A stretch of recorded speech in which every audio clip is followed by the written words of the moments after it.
سامعین ناظرین، infection control society آپ کی صحت کے لیے، آپ کی آگاہی کے لیے مضامین آپ کی سماعت کے لیے پیش کرتی ہے۔ ذہنی امراض کے بارے میں آپ کو معلومات دی جا رہی ہیں اور آپ کا میزبان ڈاکٹر حسن نواب آپ کی خدمت میں حاضر ہے۔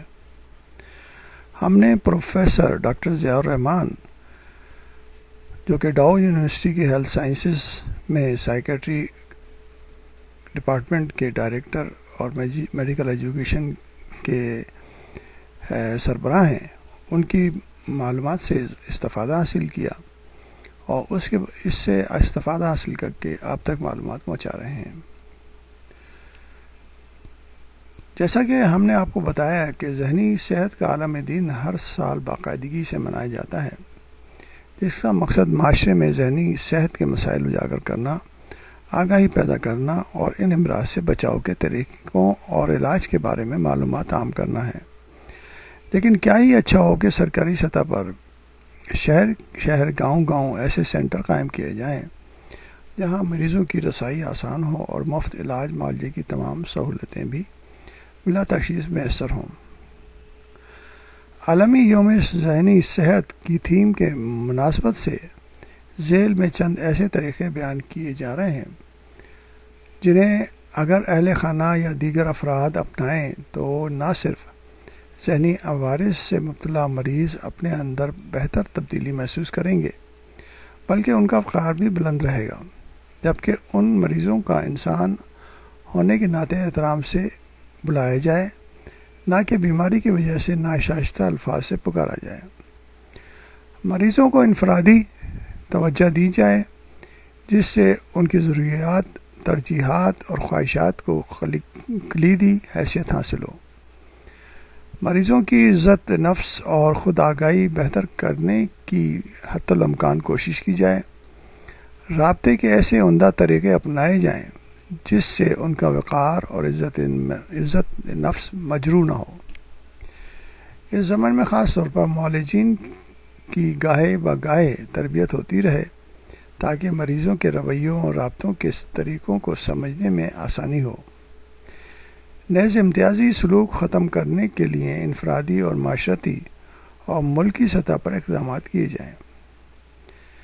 پسماندہ طبقے سے تعلق رکھنے والے مریضوں کو علاج بہم پہنچانے کے لیے بہتر اور مؤثر اقدامات کیے جائیں۔ دوران علاج خاص طور پر ان کے خیالات اور ان کے خواہشات کا احترام کیا جائے۔ سب سے اہم یہ کہ ذہنی مریضوں کے انسانی حقوق کا نہ صرف احترام کیا جائے بلکہ ان کے حقوق کے تحفظ کے لیے مؤثر قانون سازی بھی کی جائے، خاص طور پر جب مریض شدید بیماری کی حالت میں ہو، اس کے سوچنے، سمجھنے اور فیصلہ کرنے کی صلاحیت متاثر ہو جائے۔ اسپتال میں داخل کروانے کی صورت میں ان مریضوں کو انفرادی، مکمل اور مستقل علاج کی بہترین سہولتوں کے ساتھ ایک آرام دہ، محفوظ ماحول بھی فراہم کیا جائے۔ ان کے ذاتی معاملات میں پردہ پوشی کا خاص خیال رکھا جائے، ان کے لیے صاف ستھرے بیت الخلاء کا انتظام ہو، ان کے ارد گرد کا ماحول صاف ستھرا اور کشادہ ہو۔ نیز ان مریضوں کو اس قابل بنایا جائے کہ وہ معالج کی مدد سے علاج کروانے کو فوقیت دیں، کیونکہ ایسے مریض عموماً علاج کروانے سے گھبراتے ہیں اور معالج سے کسی قسم کا تعاون بھی نہیں کرتے۔ پاکستان میں ذہنی امراض سے متعلق کئی توہمات بھی عام ہیں۔